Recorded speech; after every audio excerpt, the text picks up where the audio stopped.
Following my other vlogs on Northern Soul, my friend Paco, who lives with his wife Mandy in Harlem, asked me to record this vlog. Why? Well, I claim to be the originator of the term modern soul and to have been formative in shaping its early history. I'm sure that the term will have been used prior to my usage, as Ian Frank Dewhurst believes it had been at the Mecca. Possibly even, as is so often the case, that others had the same thought as I at around the same time. But my own contribution is well documented, and more on this later. In this vlog I will follow on how I slowly became interested in more modern sounding Northern Soul, attempt to trace where an interest in this more modern music came from, and how, along with my friends in the Shrewsbury collective, developed an approach to the scene that would become modern soul. I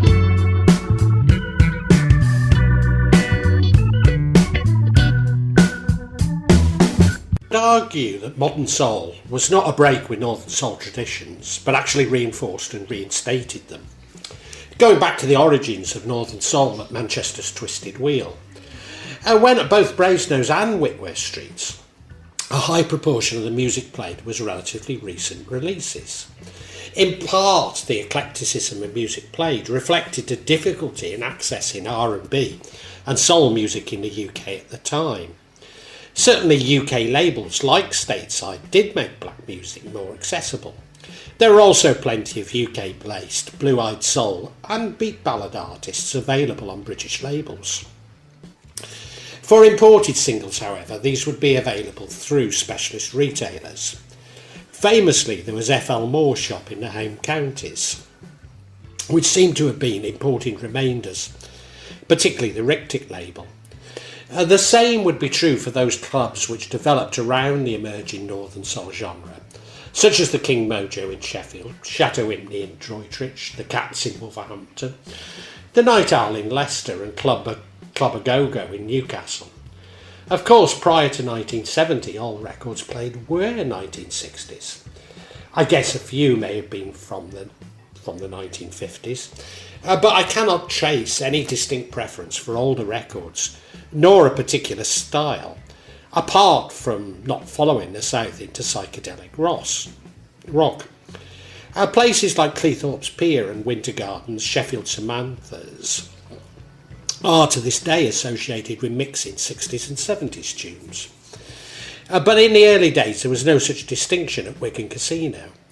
Popular 70s sounds included Al Foster's band, Night of the Wolf, Anne Sixton's You've Been Gone Too Long, The Carstairs' It Really Hurts Me Girl, James Fountain's 7 Day Lover, Gil Scott-Heron The Bottle, Kenny Smith, Lord Look What's Happening to Your People, The Voices of East Harlem Cashing In, Junior Walker, I Ain't Going Nowhere.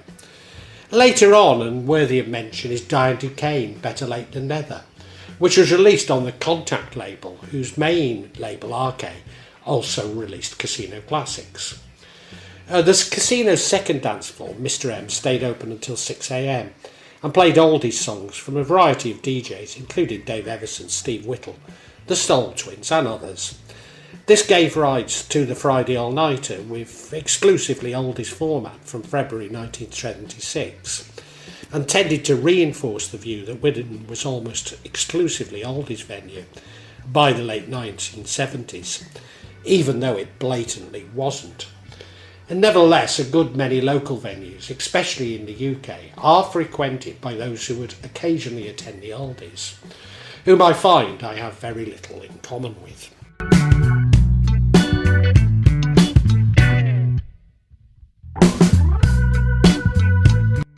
Central to my argument is the influence of Blackpool Mecca, which I've only mentioned so far in passing. But when Les Cackel joined Tony Jebb after the closure of the Twisted Wheel in 1971, the continuity with the traditions I have traced were cemented at the Mecca. However, by 1973, with Colin Curtis and Ian Levine behind the decks at the Mecca, some crucial changes were occurring. Simon Sasan began flooding the scene with bootlegs and his own recordings. And whilst many were critical of Sasan, it was his business practices which really assaulted Ian and Colin, Susanne would sell his latest discoveries at a premium, only to release the bootlegs a week or two later. This led Ian and Colin to begin playing more and more of the latest releases, including disco and jazz. By 1975, many new releases may have been played only once at the Mecca, before being dropped the following week for the next new releases. This led to a democracy of the dance floor, with those new releases getting the biggest reaction, becoming the Northern Soul classics of the future. Allegedly, Levine was also upset by Pie Disco Demand and Black Magic cashing in on the scene, and decided to have a go himself. He took the Exciters, Barbara Pennington, Evelyn Thomas and L.J. Johnson into a recording studio and released records on his own Tomorrow label. Russ Winstanley immediately banned Levine's records from the Casino playlist, but in retrospect was himself playing many of Susanne's homemade records. Things came to a head at the Manchester Ritz All-Dayer in 1976 that I attended. Neil Rushton of the Cats was running these All-Dayers there. It was a huge success, 1,500 to 2,000 every Sunday. At that time, modern disco stuff was playing at the Mecca, Dr. Buzzard's original Savannah Band, Tavares, Car Wash, Jaws by Lalo Schifrin. Sam, who'd been a strong advocate of the Mecca, wrote a letter saying Levine must go, and the Wigan crowd wore badges saying Levine must go, whilst I wore a badge saying my old friend Barnfather, Sam's real name, must go. Levine did move away from the Mecca and concentrated on the high-energy disco scene. After Ian and Colin left the Mecca, it was still used for very popular All-Dayers, by then jazz funk. This was around the time that I used to visit Casanelli's in Standish, where Colin played, and prior to his residence at Rafters, I think, and certainly Berlin in Manchester. I therefore need to reinforce the legacy of the Mecca on modern soul. Disco jazz and mid-tempo were all raided for their most soulful tracks. The Northern Soul purists used all of these influences in their critique, but to a degree this also influenced people like Soul Sam, who shunned more jazz-orientated tunes. The critique of the Mecca effectively split the northern scene. In retrospect, I now don't completely believe this official version of events. There's a number of pieces of information that I'm aware of, but don't want to accuse my heroes, which suggest that this split was somewhat manufactured for commercial reasons. In particular, I'm not sure that Russ and Ian were actually sworn enemies, but being manipulated by Jerry Marshall.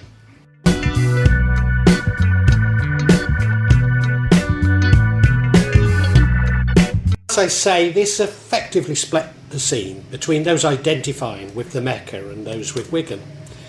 In larger cities, this really was a major rift, and most of those who supported the Mecca never returned to the scene, drifting into jazz funk and ultimately marriage and families, not least as the average age of Mecca regulars were at least 2 years older than Wigan. But in smaller cities and towns, the groups were more fluid, with Northern Soul fans attending all-nighters at Wigan, along with all-dayers, which included jazz funk. Often this was shaped by the availability of transport to all-nighters and all-dayers from small towns, as much as musical choice. Certainly this fluidity described Shrewsbury, where I grew up, and also Wolverhampton, a euphemism for the Black Country, which I now realised had a major influence on me. Dave Goddard, who joined me at Wigan, and in our DJ format, the Shrewsbury Collective, had been part of the Shrewsbury's Mecca crowd, but as I say, somewhat moved over to the other side. Indeed, it was Dave who introduced the Shrewsbury Collective to Collins and Collins at the top of the stairs, which was from his interest in jazz funk, but is now a Northern Soul classic. Growing up in Shrewsbury, all around me were influences of the Mecca. On Friday nights I'd go to the Raven in Priest Heath, where Sam plays mostly Mecca sounds. On Monday nights, Colin Curtis and Keith Minshall played Shrewsbury Tiffany's, where Colin would play new releases from the Mecca, such as Esther Phillips' What a Difference a Day Made. As I say, the Cats had always featured new releases, but Graham War in particular broke many current imports from the US. Had a greater effect on those of us from Shrewsbury than we give it credit for. The influence of Wolverhampton and the Cats was confirmed when I became a regular at Pet's Monday nights, whilst a student in Stafford. Many of the other regulars had been regulars at the Cats, and thus had a liberal interpretation of Northern Soul. Not only did I hear many sounds known as 70s, but came across many 70s collectors. Whilst Wolverhampton was a centre for those appreciating 70s, it was not alone. My old friend Sol Sam, along with Arthur Fenn from Selby, started playing more 70s tune. Arthur was running the Highlands Halt in Snaith, which I attended before Wigan, but understand included some All-Dayers. I did try to locate the Highwayman's Halt, which had been a transport cafe, and I think it's now a pet food store. And what I want to convey is those of us with a preference for the 70s did not initially see ourselves as starting a new movement, but staying true to Northern Soul. Quite apart from the wilder excesses of pop music that was played at Wigan, we were beginning to feel like outsiders. It was clear that Wigan would ultimately close, and I wanted the future to come from the spirit of the Mecca. In fact, I also saw it as the spirit of the wheel, playing new releases and not chasing elusive rare 60s stompers. Indeed, this was the spirit which modern soul was born, but as I was to find out, not how it later developed. People like Guy Hannigan, who along with Kev Darge went on to launch the new 60s, and Roger Banks, who launched R&B sounds, were good friends of mine. Indeed, the new 60s and R&B were really just a different response to the pressures which I believe led to the birth of modern soul. Having been a regular at the 8 All-Nighters, I also knew Randy Cousins and David Crosdale, who co-founded the 60s Rhythm and Soul Society in August 1979. Indeed, through Payco, I had an enjoyable evening out in London with Adi, whom I got on very well with. Although I have to admit, I must be one of the few Northern Soul fans that has never attended the 100 Club, although Shrewsbury Collective member Kipper is a regular. In fact, I used to buy 60s demos from Pete Widdowson at Yate. I even had a Darryl Banks on London issue. In 1980, I swapped them all with Rob Livell from Leicester for a boot full of 12-inch demos. This wasn't an act of severance as much as a slightly misplaced faith in my vision for the northern scene.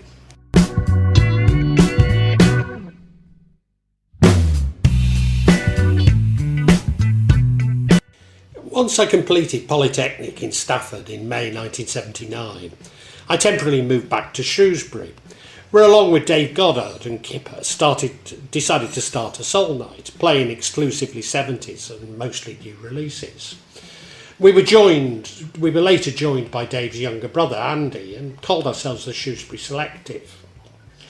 In part, this reflected my left-wing views and a desire that DJs should be anonymous, simply sharing the spots. We actually played new releases, taking turns to put records on, unlike traditional DJs. Remember, I wanted something different to provide a path for Northern Soul when Wigan finally closed. Hence the legendary Oak was born. In October 1975, where we were joined by Richard, Sam and Pep on decks, along with Steve Plimmer, another member of the Shrewsbury Mecca crowd, and Dave Thomas, who owned the equipment. I seem to recall it was only once a month and on a Friday. It was a massive success from the beginning. We tapped into a groundswell of young people, well, new romantics, in Shrewsbury, looking for something different. Not least as we were well known in the town. But there were also 70s aficionados from further afield. Apart from a large contingent from Wolverhampton, there was Adam, Robin's older brother, Salter from Nottingham, Frank from Eastleigh, and two guys from Hull whose names escape me. I say massive success, but we were always struggling to pay the big name DJs. Richard and Sam were meant to alternative, with Pep only being occasional. In fact, this mix of new romantics and more traditional Northern Soulies was critical to my vision of a post-Wigan scene. And Northern Soul had to continue to attract young people in order to survive and thrive, not least as the effects of the mod revival were beginning to wane. Young people looking for a good time was a crucial balance to the anorak tendencies of record collectors, especially when the collectors were almost exclusively male and the young crowd all looked like Bananarama. It wasn't long before I got a job in Wombourne and was living in Wolverhampton, further cementing my links with the 70s crowd. I was buying new releases from Pep's shop in Wolverhampton, where I got copies of all the early modern classics, Charles Johnson, Alfie Davidson, Prince Phillip Mitchell, although I now believe that he was being supplied by John Manship. I called into Pep's on Easter Friday, April the 6th, 1980, to buy some of the latest releases for that night at the Oak.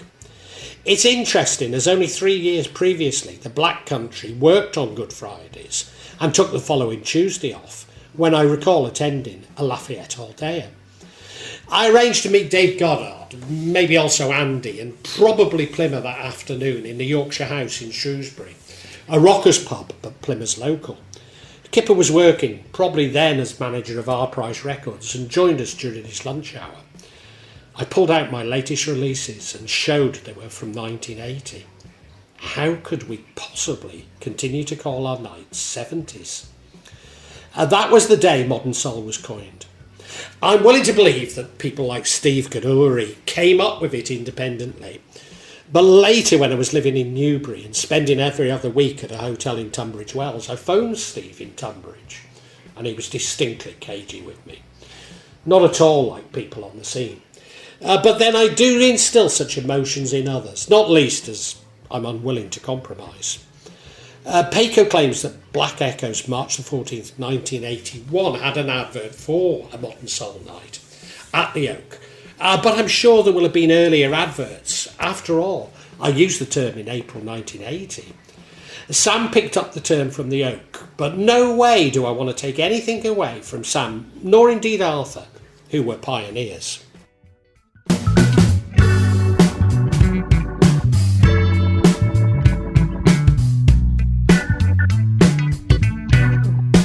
Steve Croft and Adrian Guide began promoting a liberal mix at their Clifton Hall all-nighters in Rotherham. Remember how Sheffield had always been liberal, including what was becoming known as modern soul. There are a number of all-nighters at Birmingham Locarno, one of which the Shrewsbury Collective, not including me, who was by now a student in Cardiff, and a Shrewsbury Tiffany's All-Dayer where I played. I travelled up from Cardiff. Paco seems to believe that the Oak continued until 1983-4, but I suspect that his dates are all 1 year too late. As I say, I became a student in Cardiff in 1982 and largely gave up on travelling around the north, and hence modern soul. I seem to think that the Oak petered out in 1982. Certainly in 1983 I moved to Saudi Arabia and it was over. I was living back in Stafford in 1981 and 82, and following the closure of Wigan, Keith Minshall started all-nighters at the top of the world. I think I attended one but wasn't interested in the largely oldies music policy. In 1982, Dave Thorley joined Keith and the Stafford all-nighters were born with a modern room downstairs, including Robin Salter as DJ. I believe his brother Adam originally started there. I only attended one or two before moving to Saudi Arabia, but I was already anxious for something different, not least as I've been going to Nero's New Romantic Nights in Cardiff. Following my time in Saudi Arabia, I moved to New Orleans, where I DJ'd on the all-black radio station WOZ, playing largely New Orleans rhythm and blues. It was 1986 before I returned to the UK, by which time modern soul had taken on a life of its own. Although I did enjoy modern all-nighters at Nottingham's Rock Cities and I think a one-off at Ukrainian Club in Bedford, I was concerned that this life of its own was something of a monster. I might also add I attended a few nights at Morecambe's Carlton Club, which I enjoyed, not least as I met up with my old friend Colin Smith, Colin's marriage to Elaine in Kendal was an excuse for a modern night at a steak restaurant in Kendal, with Sam and I playing. I'm sure that Eddie the Scoutmaster was a guest and shocked by our behaviour, as were the diners. Remember, I wanted to revive the spirit of the Mecca, playing a quick turnover of new releases, not encouraging the train-spotting rare soul element. It was into this ferment that I spoke with Steve Croft and Adrian Geit about the Modern Room at Bradford Queen's Hall, which Sam and Arthur hosted. Around 1990, I started to play house music and UK street soul downstairs at Bradford until it closed in 1993. I had deposed my old friends Sam and Arthur, but never intended them any harm, just to re-inject some new life into the scene. I'm already an old man and had a heart attack this year, so I've no real interest in massaging my own ego. I live in Indonesia with my loving family, and whilst have DJ'd at mod events, I only have a handful of records and no real interest in staying up after 8 o'clock. But I do apologise to anyone offended by this vlog, or indeed my previous provocative actions.